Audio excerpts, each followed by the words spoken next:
2024 तैयारी शुरू। नमस्कार, एबीपी न्यूज पर हाजिर हूं मैं रुमाना इसार खान और आप देख रहे हैं इस वक्त मैं बॉक्सिंग रिंग में मौजूद हूं। दरअसल महाराष्ट्र का जो सियासी मैदान है वो इस वक्त इसी तरीके की बॉक्सिंग रिंग में तब्दील हो चुका है, जहां एक दूसरे पर जमकर पंचेस बरसाए जा रहे हैं और आमने सामने वो दो खिलाड़ी जिनके बीच इस वक्त मैच चल रहा है वो आप देख सकते हैं। एक तरफ शिंदे और दूसरी तरफ उद्धव ठाकरे। महाराष्ट्र में शिंदे कैंप और उद्धव गुट के बीच बॉक्सिंग रिंग में मुकाबला चल रहा है जोरदार, एक दूसरे पर वार, विधायकों की खींचतानी, खरीद फरोख्त चल रही है, ऐसे आरोप लग रहे हैं। अब तक के राउंड में विजेता सिर्फ और सिर्फ एकनाथ शिंदे नजर आ रहे हैं और इस बीच क्या शिवसेना में टूट का संकट टल जाएगा? ये वो बड़ा सवाल है जो इस वजह से पूछा जा रहा है कि शिवसेना क्या ठाकरे परिवार की शिवसेना बची रहेगी या फिर शिंदे सेना बन जाएगी। और ये सवाल इसलिए क्योंकि संजय राउत ने बहुत बड़ा बयान दिया है, सियासी माहौल को गर्मा दिया है। संजय राउत ने अब से कुछ देर पहले कहा है कि शिवसेना महाराष्ट्र में कांग्रेस एनसीपी से अलग हो सकती है अगर बागी विधायक 24 घंटे के भीतर भीतर मुंबई आ जाए, आकर उद्धव ठाकरे से बात कर ले। तो संजय राउत के इस बयान के बाद एनसीपी कांग्रेस की तरफ से साफ कह दिया गया है शिवसेना स्वतंत्र है, जो करना चाहती है करे। या सरकारमधून महाविकास आघाडीतून शिवसेना बाहेर पडायला तयार आहे। तुम्ही इथे येण्याची हिंमत दाखवा, समोर उद्धव साहेबांसमोर या आणि भूमिका मांडा। नक्की तुमच्या भूमिकेचा विचार होईल। 24 तासात परत या। तो सवाल यह है कि क्या उद्धव ठाकरे ने महाविकास आघाड़ी से बाहर निकलने का मन बना लिया है? संजय राउत के बयान के बाद एनसीपी और कांग्रेस में जिस तरह से हड़कंप मचा हुआ है, उसके बाद ये तय लग रहा है कि शिवसेना निकलने के अंतिम पड़ाव पर है। जो संजय राउत कह रहे हैं जी, वो बात अगर सही है, उस रास्ते पर वो जाना चाहते हैं तो वो हमारे नेता पवार साहब के साथ बातचीत करें। इनको जो है कोई जो है रोक नहीं सकता है। पार्टी जो है अपना अपना रास्ता अपना सकता है। कुछ इस तरह की बातें कांग्रेस के प्रदेश अध्यक्ष नाना पटोले भी कह रहे हैं। जो फाइनेंस मिनिस्टर थे, जिसके बारे में शिवसेना का भी एमएलए ने इस बात का मुद्दा उठाया कि अजित पवार हमें बहुत तकलीफ देते थे, वही बात हमारे भी सामने आती थी। और हमारे मंत्री जो थे, मंत्री के डिपार्टमेंट में पैसे नहीं देना, उनको तकलीफ देना, हम लोगों को सत्ता का कोई लालच नहीं है। हमें कांग्रेस को अपोजिशन का मैंडेट दिया है, हम उस बात को लेकर हम जनता की लड़ाई लड़ने का मानस हमने बना लिया है। हालांकि संजय राउत ने जो ऑफर दिया है उसके बाद शिंदे कैंप ने भी साफ तौर पर कहा है कि पहले उद्धव ठाकरे को इस्तीफा देकर अघाड़ी से बाहर आना चाहिए, तब जाकर आगे की बात होगी। वैसे भी कल रात जब उद्धव ठाकरे ने सीएम का बंगला खाली किया, तब से ही एनसीपी की नाराजगी की खबरें आ रही थीं। सूत्रों की माने तो एनसीपी को लग रहा था कि शिवसेना के बड़े नेता ही इस बगावत के पीछे हैं। अब संजय राउत के बयान ने उनकी आशंका को बल दे दिया है।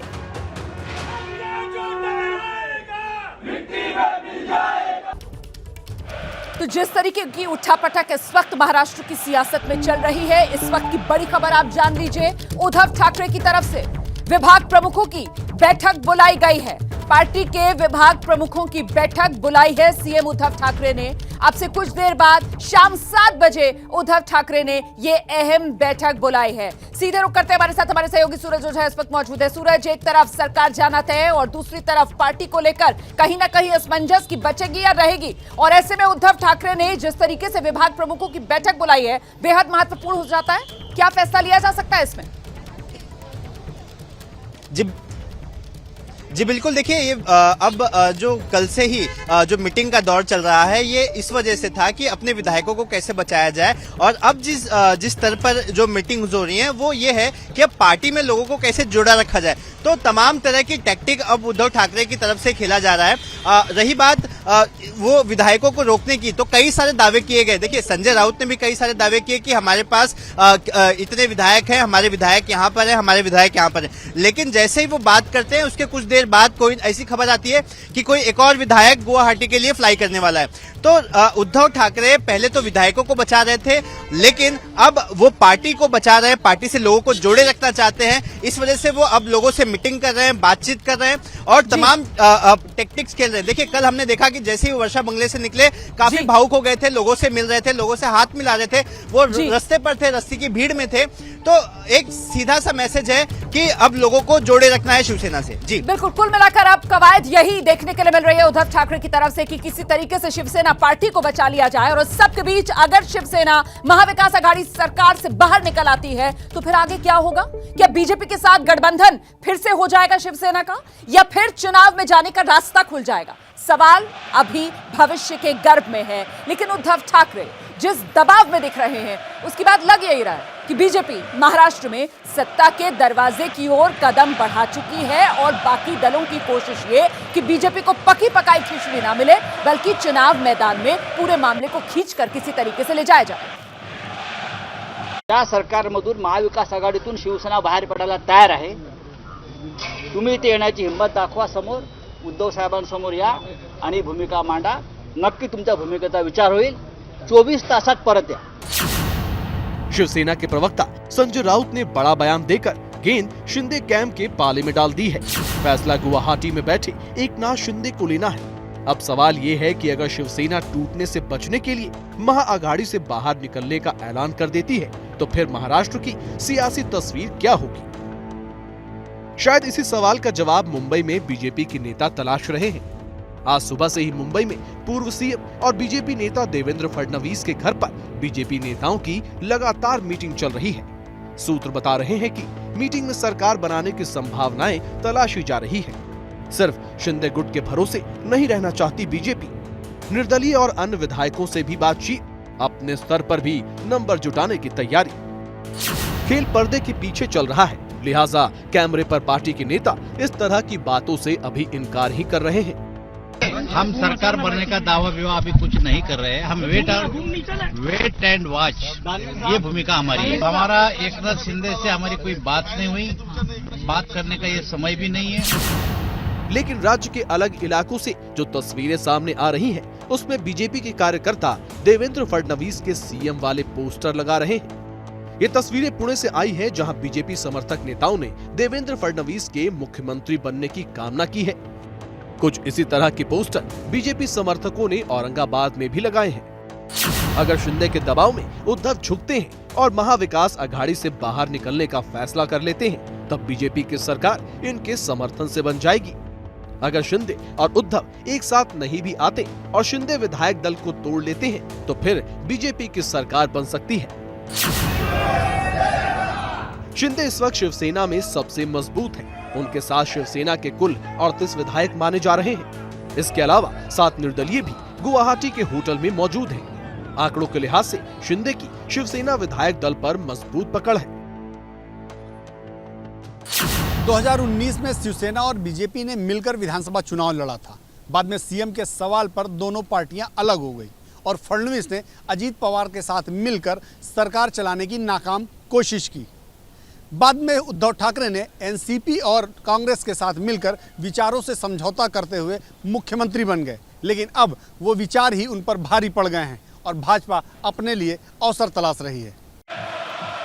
और महाराष्ट्र की सियासी उथल-पुथल के बीच एक और बड़ी खबर सामने आ रही है। बीजेपी के बड़े नेता देवेंद्र फडणवीस वो दिल्ली आ सकते हैं। इस वक्त की बड़ी खबर, देवेंद्र फडणवीस दिल्ली आएंगे। दिल्ली आकर अमित शाह से मुलाकात करेंगे और जानकारी यही बता रहे हैं कि आगे की रणनीति को लेकर चर्चा की जाएगी। कुल मिलाकर आज दिन भर हलचल तेज थी देवेंद्र फडणवीस के घर पर, जहां पर विधायक और सांसदों के पहुंचने का सिलसिला जारी था। तो 2024 तैयारी शुरू देख रहे हैं आप, और अब इस वक्त की बड़ी खबर जान लीजिए आप। शरद पवार ने एनसीपी नेताओं से कहा है कि एनसीपी महाविकास आघाड़ी के साथ है, आखिर तक लड़ाई लड़ी जाएगी। जो कुछ चल रहा है वो शिवसेना का अंदरूनी मामला। कुल मिलाकर एनसीपी महाविकास आघाड़ी के साथ, और ये लड़ाई आखिर तक लड़ेंगे, आखिरी दम तक लड़ाई लड़ेंगे। सीधे रुख करते हैं, हमारे साथ हमारे सहयोगी जितेंद्र दीक्षित मौजूद है। जरा जानते हैं जितेंद्र से, ये एनसीपी की बैठक जिसकी अध्यक्षता शरद पवार कर रहे थे, किस नतीजे पर एनसीपी पहुंची है? जितेंद्र, आवाज मिल रही है आपको मेरी? जी है। करीब घंटे भर तक ये बैठक मुझे तो आपकी आवाज मिल रही है, आपको मेरी आवाज मिल रही है? जी देखिए, अभी ये बैठक खत्म हुई है। करीब घंटे भर तक शरद पवार के नेतृत्व में ये बैठक चली और बैठक के बाद में जो लोग निकल रहे हैं, अभी आप देखिए कि अजीत पवार, महाराष्ट्र के उप मुख्यमंत्री अजीत पवार अभी अभी बैठक खत्म करके बाहर निकल रहे हैं। और इनसे पहले जो तमाम विधायक बाहर निकले उनसे हमने बात की तो उन्होंने यही कहा कि शरद पवार की ओर से यही कहा गया कि हम महाविकास आघाड़ी के साथ में मौजूद हैं। जो तमाम खबरें चल रही हैं कि हम शायद अलग हट सकते हैं, वो गलत है। देखिए अब अजीत पवार सामने आ गए हैं, हम इनको सुनते हैं, हम ये क्या कह रहे हैं।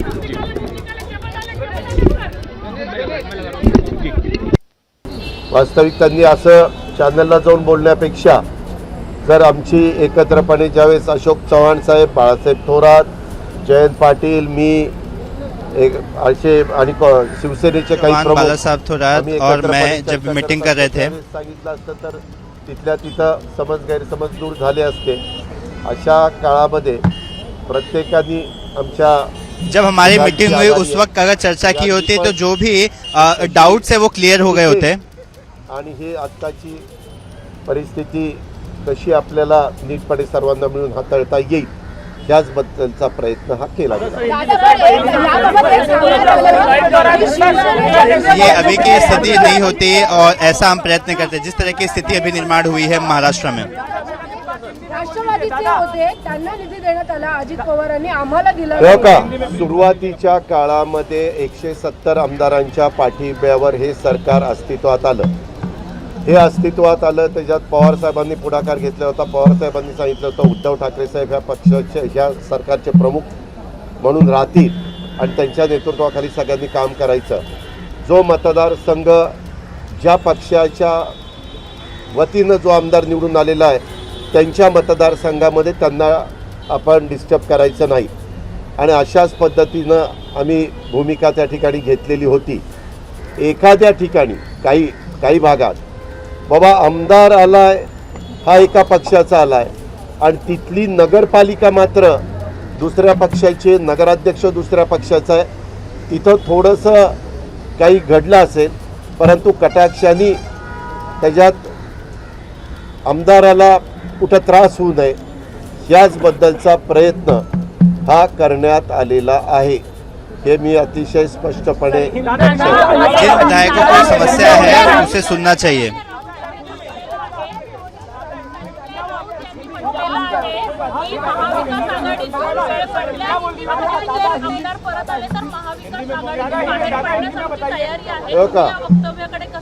आम्ही त्या वक्तव्याकडे असं बघतो, त्यांचं वक्तव्य मी पण मीडियामध्ये पाहिलेलं आहे।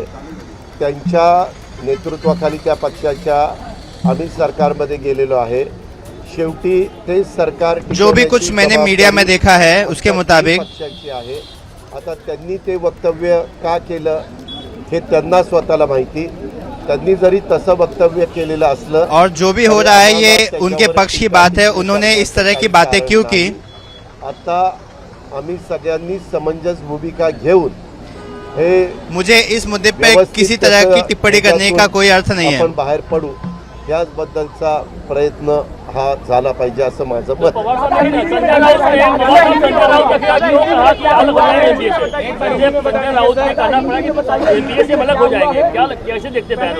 संजय राउत जी ने क्या बताया? उन्होंने एक नाथ शिंदे के बारे में कहा कि अगर जरूरत है तो एमपीए से अलग हो जाएंगे सरकार से। नहीं, उनको वो उनका अधिकार है।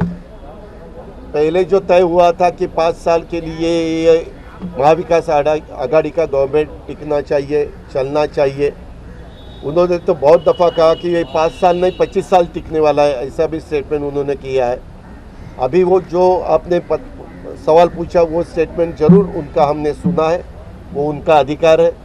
उन्होंने किस कारण ये स्टेटमेंट किया है उसके बारे में मुझे खुद पता नहीं, लेकिन मैं उनके वरिष्ठ नेता उद्धव ठाकरे साहब जी को पूछूंगा कि ऐसा ऐसा स्टेटमेंट आया है, आप उसके आपके मन में दूसरा कुछ है क्या? मेरे ख्याल से वैसा कुछ नहीं होगा। कभी कभी थोड़ा बहुत लोगों को वापस बुलाने के लिए भी वो स्टेटमेंट कर सकते हैं, वो लेकिन वो उनका अधिकार है।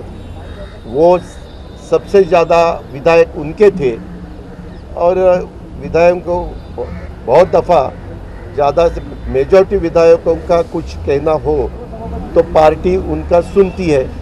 अगर उन्होंने वैसा डिसीजन लिया तो उसके बारे में हमें कोई कमेंट्स करने की जरूरत नहीं।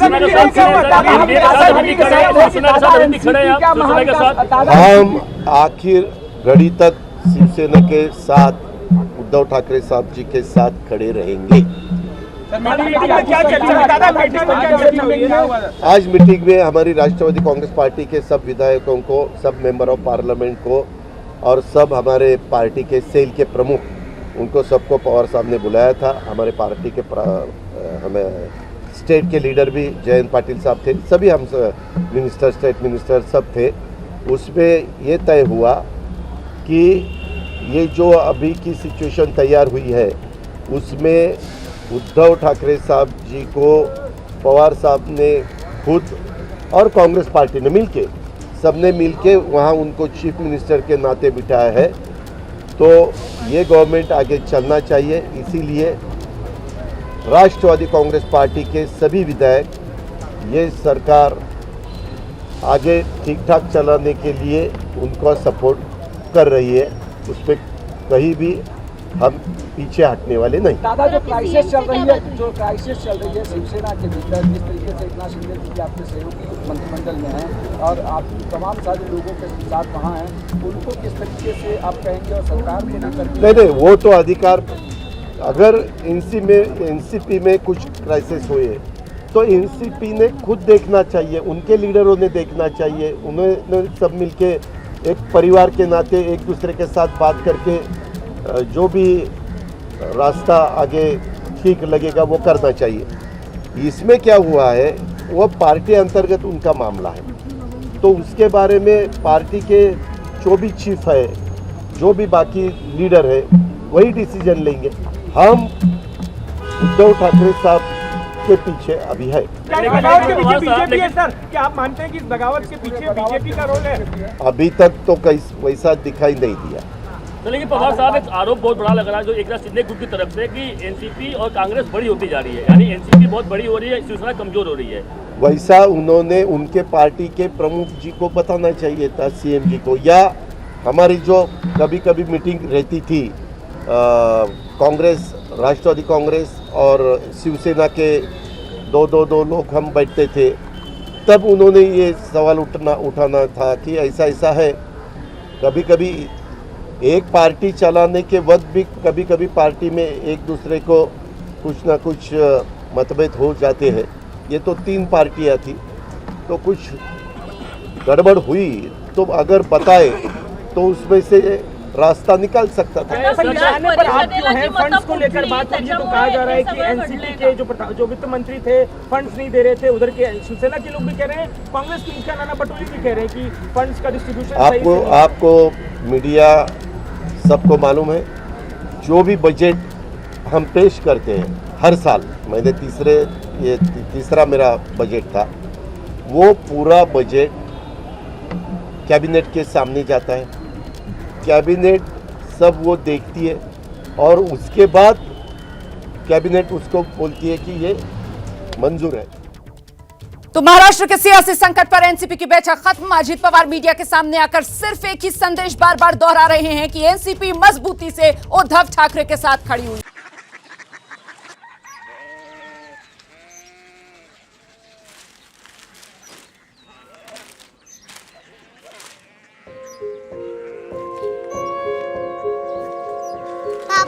बाबा कोरिया सिटी जानिए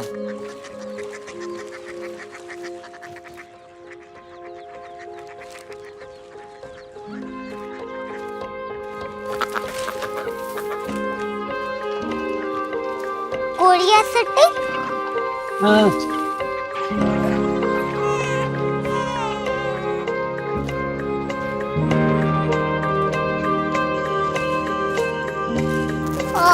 कोरिया सिटी कहाँ पे है? शहर अंग्रेजी लगे हैं।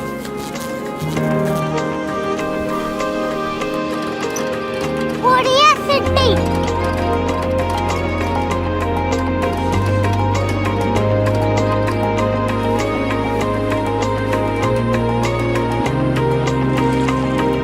वो बहुत दूर है।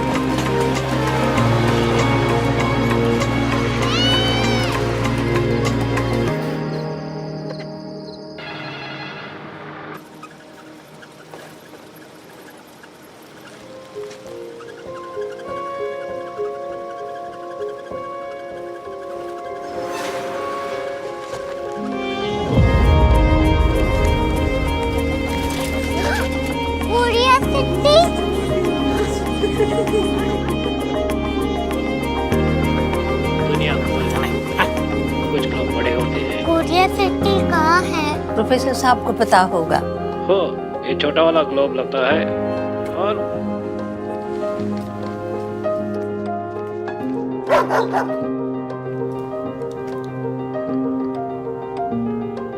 पता नहीं, मेरी बेटी से जाके मिल लो, शायद उसे मालूम हो।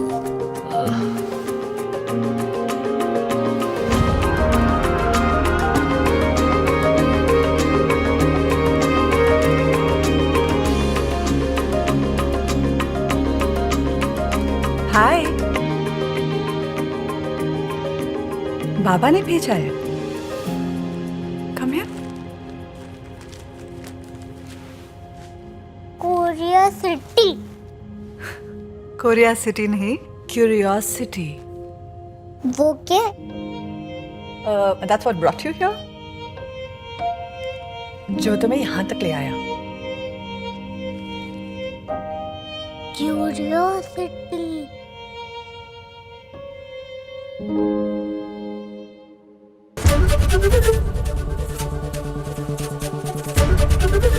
ABP न्यूज आपको रखे आगे।